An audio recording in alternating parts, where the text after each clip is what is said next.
गजब की बेइज्जती है भाई साहब। महाराष्ट्र में एकनाथ शिंदे की इज्जत के चिंदे हो गए। देवेंद्र फडणवीस महाराष्ट्र के 21वें मुख्यमंत्री बनने जा रहे हैं और एकनाथ शिंदे उनके अधीन ही कार्य करें। उनकी तमाम कोशिशें कि वो किसी तरह महाराष्ट्र के मुख्यमंत्री बन जाएं, कामयाब नहीं हुई। उनका रूठना भी काम नहीं आया, बीमारी भी काम नहीं आई, गिड़गिड़ाना भी काम नहीं आया। उन्होंने अमित शाह के सामने गिड़गिड़ाया भी कि भाई मुझे 6 महीने के लिए ही मुख्यमंत्री बना दो, मेरी इज्जत रहेगी। लेकिन अमित शाह तो अमित शाह ठहरे। उन्होंने कहा कि भाई हमारे 132 विधायक हैं और 17 विधायकों का समर्थन हमें प्राप्त है। ऐसे में हमें ना तुम्हारी जरूरत है ना अजीत पवार की। काहे को बीच में अड़ंगेबाजी डाल रहे हो? और 6 महीने के लिए मुख्यमंत्री बनाने का तो कोई प्रावधान हमारे गठबंधन में कभी रहा ही नहीं। अब शिंदे साहब ने कहा कि देखिए, मेरे नेतृत्व में चुनाव लड़ा था। तो अमित शाह ने कहा कि भाई आपके नेतृत्व में आपकी शिवसेना ने चुनाव लड़ा था, बीजेपी ने कोई आपके नेतृत्व में चुनाव नहीं लड़ा था। अब शिंदे साहब की बोलती बंद हुई। उन्होंने प्रधानमंत्री नरेंद्र मोदी को फोन किया तो पता चला कि नरेंद्र मोदी ने उनको हिंदी में समझा दिया है कि भाई अपने मारने से रहो, पहले ही तुम्हें औकात से ज्यादा दे दिया गया था। 2.5 साल तक तुम सीएम रहे और ये पट्टा लिखा कर लाए हो क्या? फिर उन्होंने तर्क दिया कि साहब जो बिहार में आपने नीतीश कुमार को सीएम बना रखा है, बिहार का फार्मूला महाराष्ट्र में भी लागू होना चाहिए। तो उन्हें जवाब मिला कि ऐसा कुछ कहा गया था क्या? ऐसा तो कहा नहीं गया था कि बिहार का फार्मूला महाराष्ट्र में भी लागू होगा। और बीजेपी को आपने समझ क्या लिया है?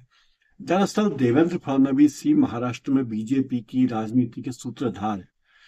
वे महाराष्ट्र की बीजेपी की राजनीति के चाणक्य हैं। ऐसे में उन्हें जब पिछली बार 2022 में उन्हें उप मुख्यमंत्री बनाया गया था, तब प्रधानमंत्री नरेंद्र मोदी ने कहा था कि इस बार डिप्टी सीएम बन जाओ, अगली बार तुम्हें बहुत बड़ा पद देने वाले हैं।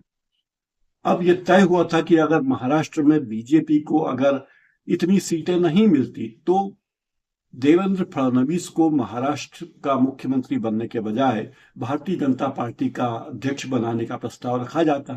लेकिन वो नौबत आई ही नहीं। देवेंद्र फडणवीस को ही महाराष्ट्र का मुख्यमंत्री बनाया जाएगा। प्रधानमंत्री नरेंद्र मोदी की रुचि भी देवेंद्र फडणवीस को महाराष्ट्र का मुख्यमंत्री बनाने में इसलिए है क्योंकि वे नागपुर से आते हैं। नागपुर में आरएसएस का मुख्यालय है।